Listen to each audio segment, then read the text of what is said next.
Olá pessoal, tudo bem? Eu sou a professora Nath e disseram que eu não voltaria, pois aqui estou para tratar com vocês hoje de uma obra nova.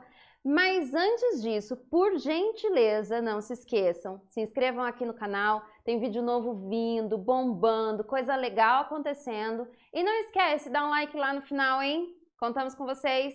Vamos para nossa obra nova, porque obra nova tem chance de cair e ninguém mais, ninguém menos que Fernando Pessoa. Então, ano passado nós tivemos uma obra nova, que era o Marinheiro. Este ano temos outra, que é Mensagem. Então, agora nós temos o Fernando Pessoa, ortônimo, aparecendo na leitura obrigatória.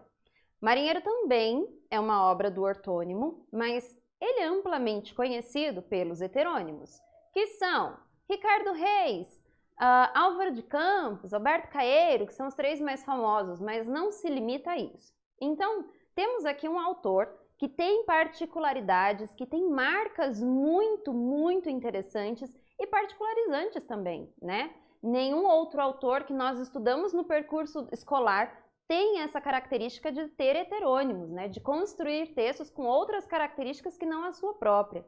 Mas aqui a gente tem essa nuance, a gente tem essa característica interessante. O autor está compondo Mensagem, está compondo essa obra de poesia, sendo ele mesmo, sendo ele Fernando Pessoa, certo?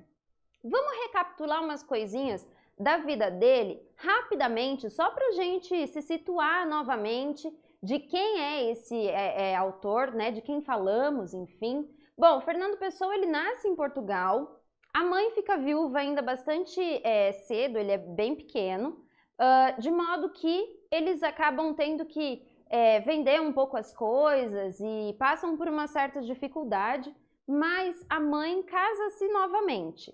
Nesse interim, ela que estava grávida quando ficou viúva, tem um filho, e ela perde essa criança ainda bem pequena. Quando ela se casa de novo, o novo marido é uma espécie de diplomata, então ela vai com ele para a África do Sul. Isso significa que a parte final da infância do Fernando Pessoa e o início da adolescência ali aconteceu na África do Sul.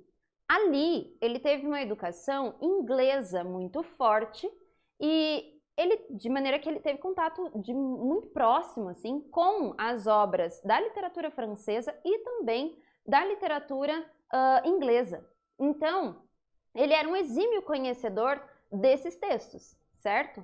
Literatura portuguesa não era bem o forte dele, mas quando ele faz 17 anos, ele volta a Portugal para se inscrever no curso de letras. Um curso maravilhoso, brincadeira, mas enfim, ele volta, se inscreve no curso de letras na universidade em Portugal e ali ele começa a conhecer de fato a trajetória dessa produção literária da sua terra natal. Bom, é importante lembrarmos que Portugal tem uma trajetória bastante marcada pelas navegações, pelo neocolonialismo, né?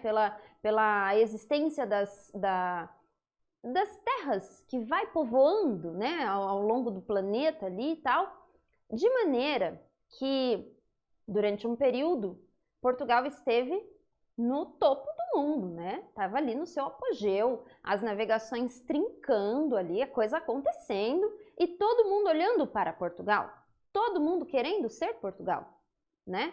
E depois isso vai caindo, né? Essa popularidade vai diminuindo de maneira que Portugal se assenta em um lugar que não é tão confortável assim para os portugueses.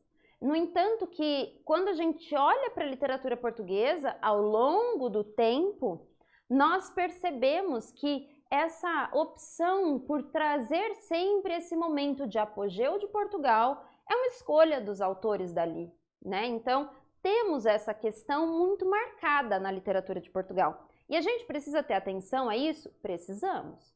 Precisamos sim, porque o Fernando Pessoa também tem atenção a isso, certo? Inclusive nessa obra, então é algo que a gente realmente precisa ficar atento, ok? Essa obra Mensagem foi lançada em 1934 e ela foi ganhadora do Prêmio Antero de Quental.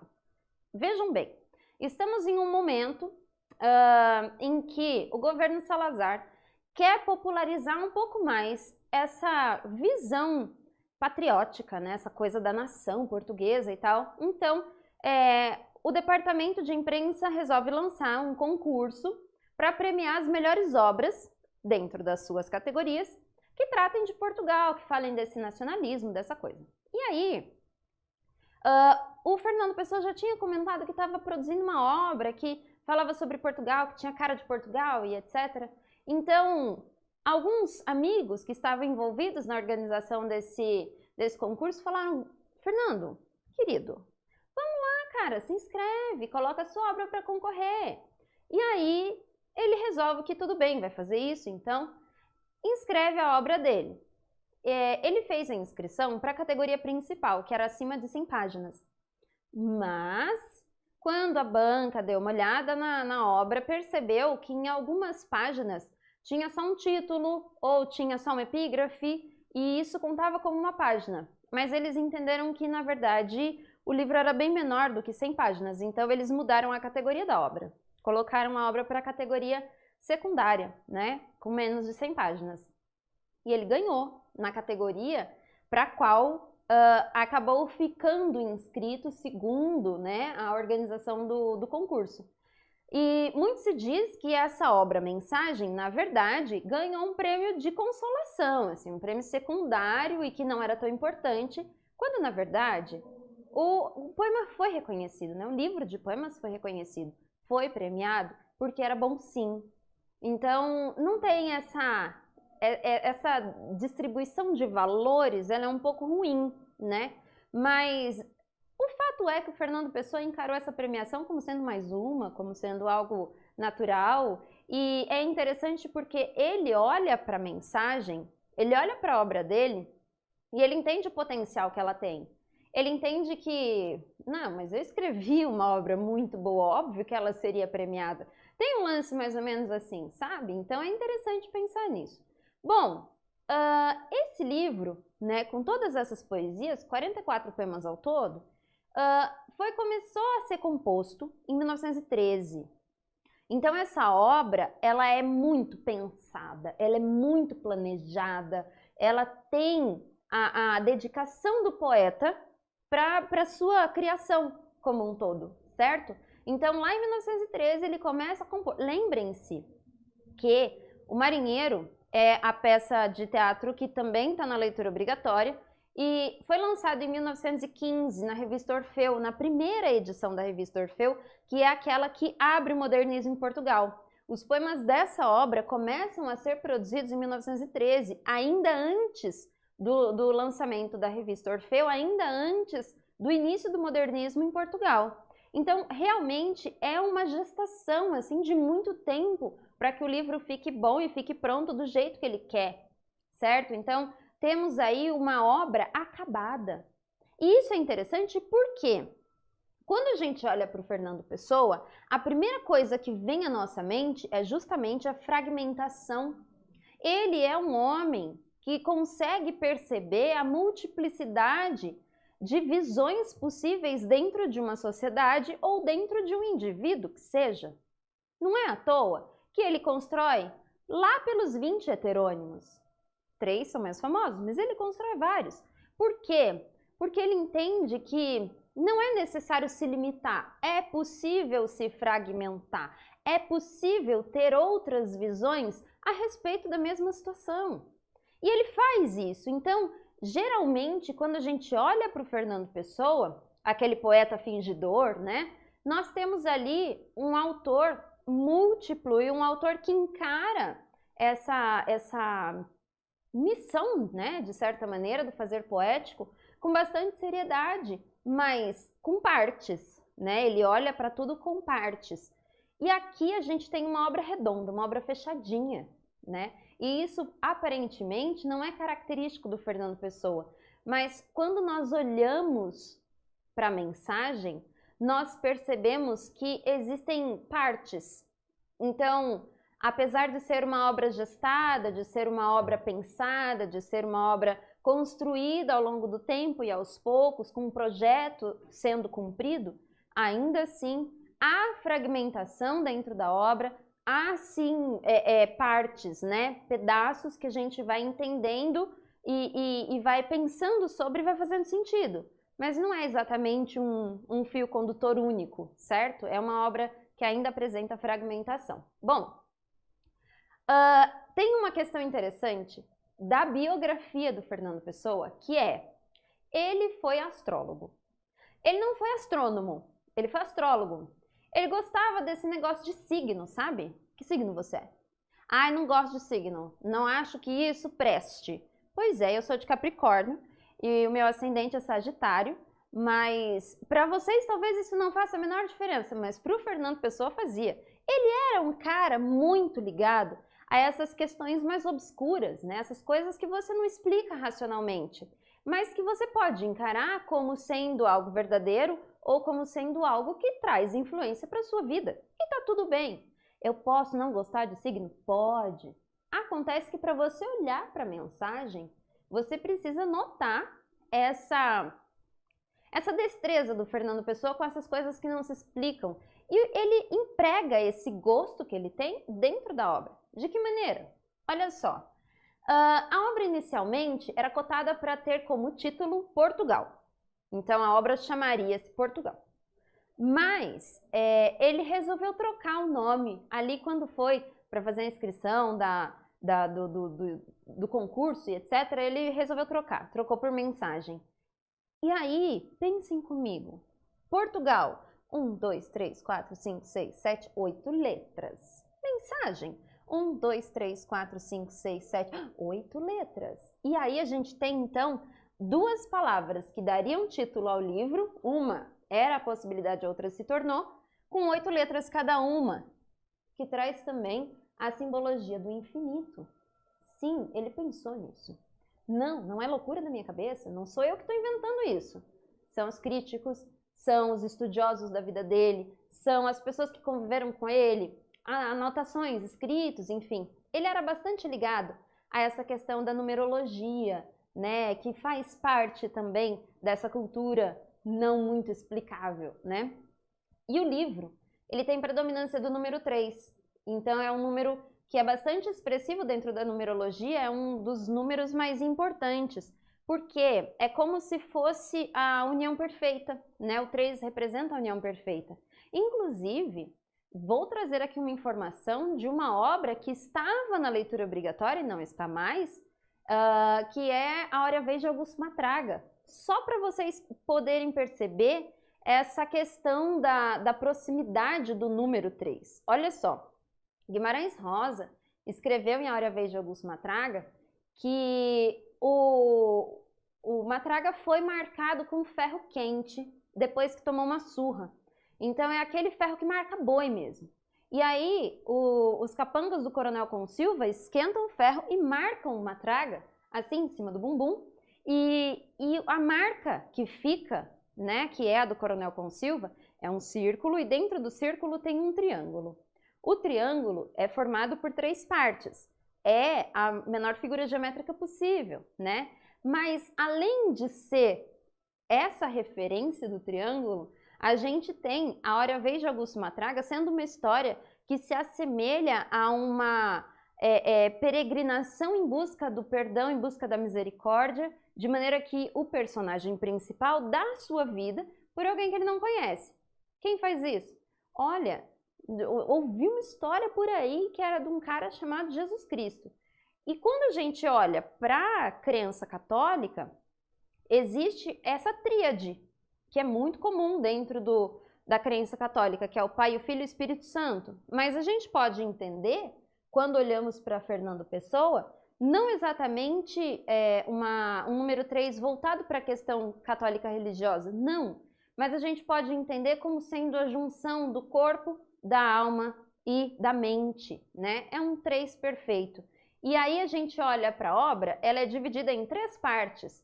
A última delas é dividida em 3 partes. E aí os últimos poemas ali falam também dessa menção ao número 3, então temos essa fixação com o 3 na obra do Fernando Pessoa, Mensagem. Outros números também aparecem com bastante ênfase, que é o número 5, o número 7 e o número 12.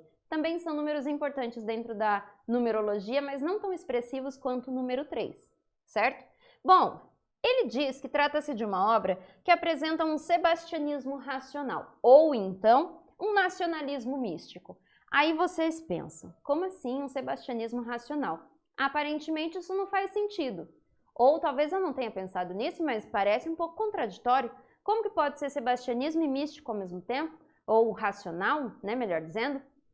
Olha só, sebastianismo é uma espécie de crença, né, do povo português que parte justamente da morte do Dom Sebastião. Então, volta um pouquinho lá no classicismo, quando vocês estudarem literatura. O Camões volta para Portugal com os Lusíadas todo pronto, certo? Ele mostra esse texto para o rei, louvando o povo português, louvando os feitos marítimos de Portugal. E aí tem uma dedicatória na obra, e a dedicatória é para quem? Para o Dom Sebastião. Ele lê aquilo e ele fala, que coisa mais linda.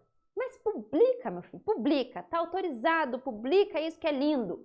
E aí, alguns anos depois, poucos anos depois da publicação de Os Lusíadas, Dom Sebastião parte para a Batalha do Marrocos, que é onde ele morre, lá em Alcácer Quibir. Então, em 1578, se eu não estou enganada nas datas, morre Dom Sebastião na Batalha do Marrocos e o corpo não volta para Portugal. Só vem a notícia, olha, Dom Sebastião morreu, mas não tem corpo. Então o que a gente faz? Espera que ele volta. Ele está dando um descanso na imagem, sabe quando a pessoa sai um pouco de foco, dá um pause nas redes sociais para descansar a imagem, Dom Sebastião, e aí ele vai voltar. Espera que ele vai voltar, mas ele não voltou, porque ele morreu. Só que aos poucos foi criando ali uma atmosfera de esperança desse retorno, principalmente porque 2 anos depois que Dom Sebastião morreu, o rei da Espanha incorpora o reino de Portugal ao seu, de maneira que os portugueses agora são regidos pelo rei da Espanha, que é quando a Inquisição fica bem forte, né? Enfim, aí nós temos ao longo dos anos, a partir de então, essa ideia de que Dom Sebastião vai voltar, desse retorno. E é interessante porque, a partir de determinado momento, não é mais uma crença de que Dom Sebastião ele vai voltar, mas é a esperança de que vai surgir uma figura que vai ser como se fosse a salvadora de Portugal, vai colocar Portugal de novo lá no topo, na crista da onda, onde já esteve um dia e de onde saiu assim, muito a contragosto. Então, essa figura do Dom Sebastião, ele mesmo, não vai voltar, mas vai surgir alguém capaz de colocar Portugal de novo como principal espaço, como principal nação ali da Europa. E aí essa crença, ela continua. E é interessante porque não é uma crença, assim, muito racional, né? E aí ele fala que ele tem um sebastianismo racional, justamente porque ele está combinando essa ideia, né, da volta desse eterno prometido, né, com as possibilidades de Portugal. Segundo o próprio Fernando Pessoa, o passado de Portugal está no futuro. Ele fala isso. E o que isso significa? Que coisa doida, como assim o passado de glória é o futuro de Portugal? E aí, meus filhos, a gente começa a brisa. Por quê? Olha só, primeira coisa. A obra é dividida em 3 partes, certo?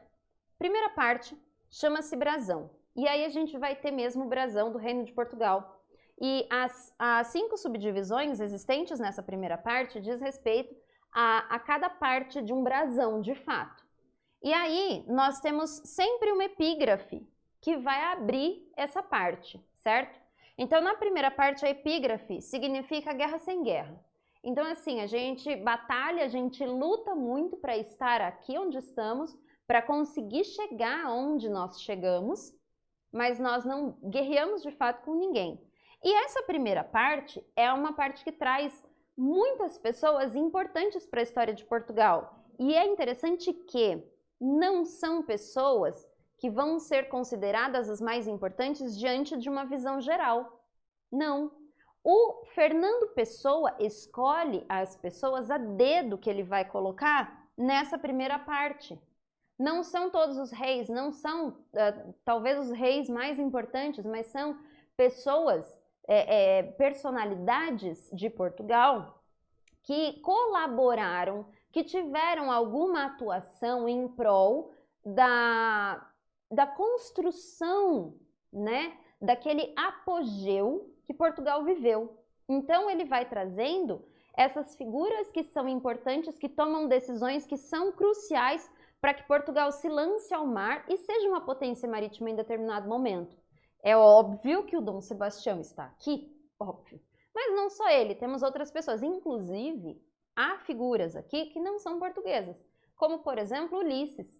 É um dos primeiros que tem um poema para ele ali, e esse Ulisses, ele não é definitivamente português, mas diz a lenda que quem criou o reino de Portugal foi Ulisses. Então, se Portugal foi o que foi, é porque teve um começo. Quem é o responsável por esse começo? Ninguém mais, ninguém menos que Ulisses, o Grande. Então, ele tá ali, tem um poema para ele nessa primeira parte, certo? Então, por exemplo, não temos um poema louvando ou falando qualquer coisa, por exemplo, de Camões.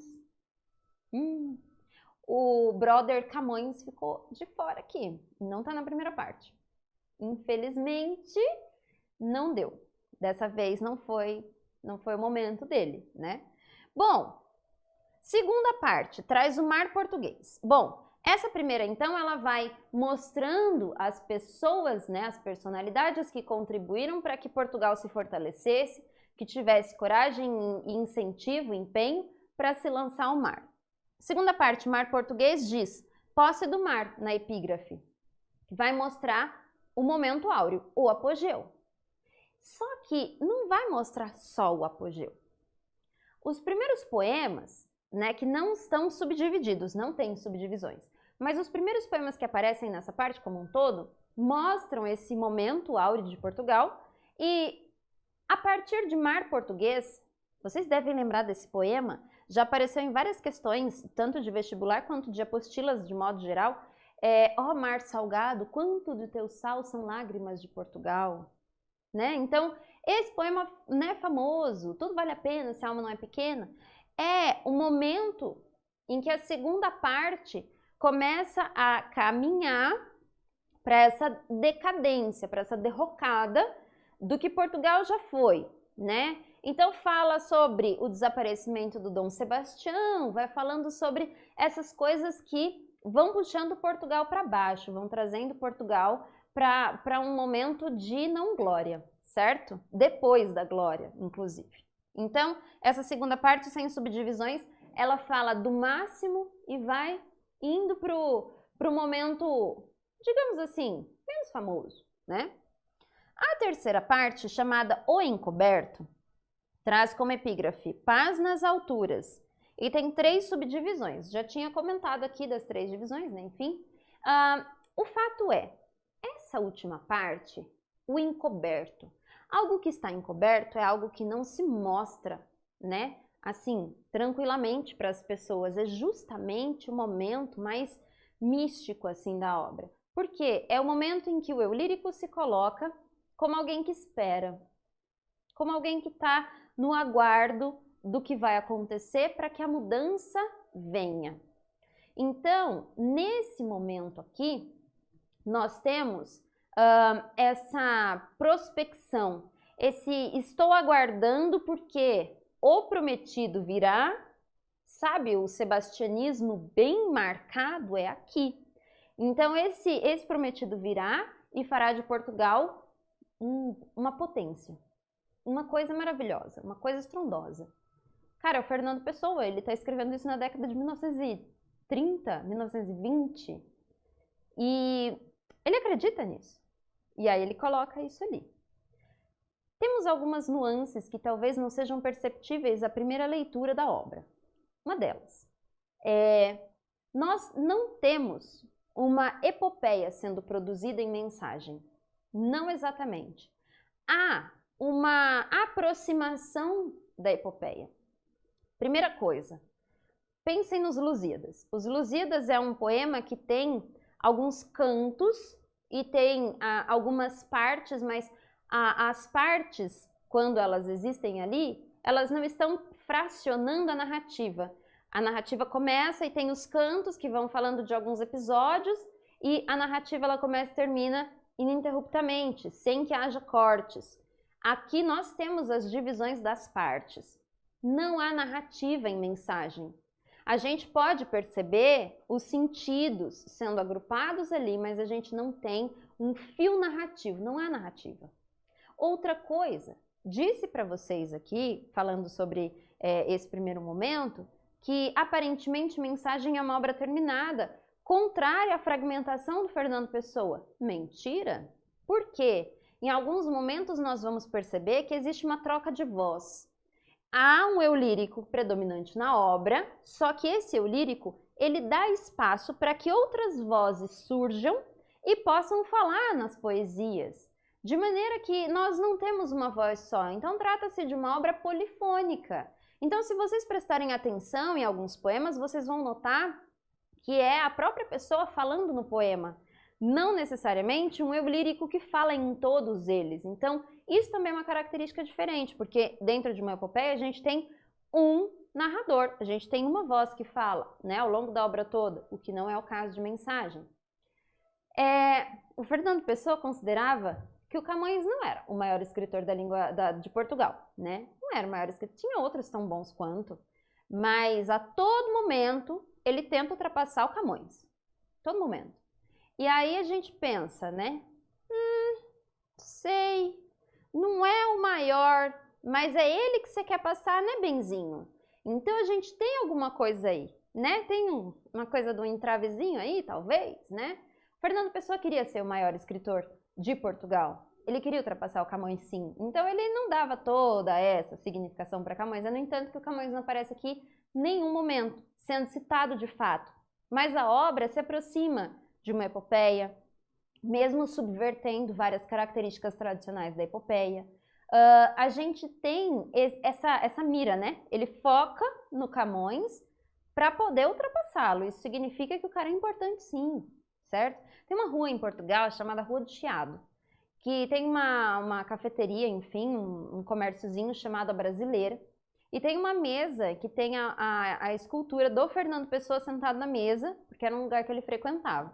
Alguns metros dali tem a praça em que há a estátua do Camões. Então, eles estão separados por alguns metros, assim, não é nada muito distante. Mas a ideia é que nas obras o Fernando Pessoa gostaria de estar assim, anos-luz distante do Camões para melhor, né? Tem essa vontadezinha, digamos assim. Então, é interessante isso também, né? Notarmos que não é uma cópia, não é uma epopeia, mas tem ali uma certa aproximação de algumas características, enfim, né? Mas características que são tradicionais e importantíssimas dentro do gênero épico não acontecem em Mensagem, certo? São subvertidas. Eu vou ler para vocês 3 poemas, na verdade 2 e um pedaço, não vou ler tudo, só para que vocês percebam algumas características, certo? Então, olha só, vou ler para vocês um poema da primeira parte, que é Brasão, intitulado, que é um poema da quinta, que é uma das partes do Brasão, intitulado Dom Sebastião, Rei de Portugal. Diz assim: louco, sim, louco porque quis grandeza, qual a sorte a não dá? Não coube em mim minha certeza, por isso, onde o areal está, ficou o meu ser que ouve, não o que há. Minha loucura, outros que me atomem, com o que nela ia. Sem a loucura, o que é o homem? Mais que a besta sadia, cadáver adiado que procria? Esse texto, como vocês podem notar, ele não é enunciado pelo eu lírico que predomina na obra, mas sim pelo próprio Dom Sebastião. Ah, falaram que eu era doido de ir lá na batalha. Real. Mas é porque eu queria grandeza. E se não se tem grandeza na vida, isso é o quê? É um pedaço de carne que segue, que procria? Que pobre, né? Então, temos aí uma troca de voz que é importante marcarmos, né? Na segunda parte, Mar Português, temos um poema, vocês vão notar a proximidade, chamado O Monstrengo. Ele diz assim: o monstrengo que está no fim do mar, na noite de breu ergueu-se a voar. A roda da nau voou 3 vezes a chiar, e disse: quem é que ousou entrar nas minhas cavernas que não desvendo, meus tetos negros do fim do mundo? E o homem do leme disse tremendo: é o rei Dom João II. Olha só, o monstrengo é aquele gigante adamastor da epopeia. Lembram dele? Que é aquele gigante que sai do mar para brigar com as naus portuguesas que estão tentando passar ali do espaço em que ninguém passava. Mas as embarcações portuguesas passam pelo gigante adamastor. Elas vencem, olha a grandeza das conquistas marítimas de Portugal. Vence até monstrengos, vence até gigantes, certo? Ó, poema bem próximo aí, hein? Por último, vou aqui no último poema da terceira parte, o encoberto. Diz assim: nevoeiro, nem rei, nem lei, nem paz, nem guerra, define com perfil e ser este fulgor baço da terra, que é Portugal a entristecer, brilho sem luz e sem arder, como que o fogo fato encerra. Ninguém sabe que coisa quer, ninguém conhece que alma tem, nem o que é mal, nem o que é bem. Que ânsia distante, perto chora? Tudo é incerto e derradeiro, tudo é disperso, nada é inteiro. Ó Portugal, hoje és nevoeiro. É a hora. Valete frates. É a hora de partir, é a hora de sair. É a hora de vir esse prometido e construir o Quinto Império. Que é o que, segundo a crença de alguns poetas da época e também do padre Antônio Vieira, que faz uma interpretação do do Antigo Testamento, existiram 4 grandes impérios, mas o quinto vai ser o maior de todos eles. E segundo os olhos de Fernando Pessoa e de alguns outros portugueses, a volta do Dom Sebastião vai instaurar justamente o Quinto Império, de maneira que Portugal vai ser maior que tudo, vai ser maior que todos, assim como eles, portugueses, desejam há tanto tempo. Mensagem é isso. É um texto que fala muito bem de Portugal, que traz essa trajetória da glória e da queda portuguesas e que espera, que ânsia por esse retorno, por essa volta, pela construção desse grande império, certo? Pessoal, hoje ficamos por aqui, espero que vocês tenham gostado da aula e nos acompanhem, temos várias coisas muito legais, tá bom? Beijo pra vocês, boa prova!